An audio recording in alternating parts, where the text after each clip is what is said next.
Fuerte de Valparaíso.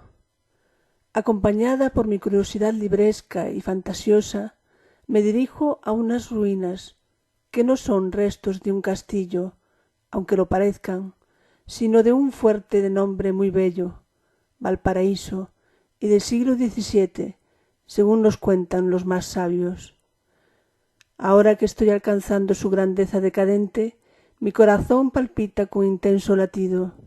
No en vano voy al encuentro de las raíces de esta ciudad que habito. Escucho voces de niños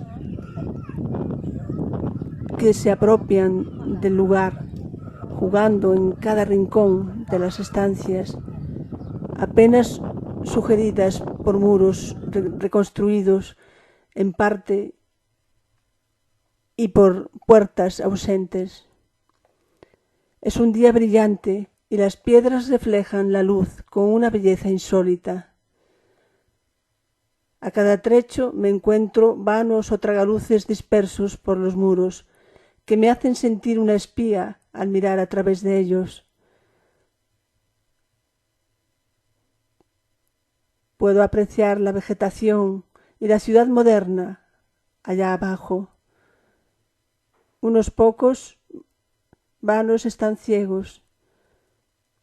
Arbustos rebeldes se han empeñado en crecer entre piedras y su hallazgo alegra mi paso.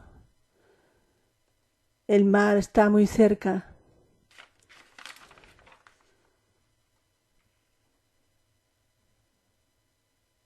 Me alejo, dejo las piedras tomando posesión de la tierra y termino esta aventura fascinante.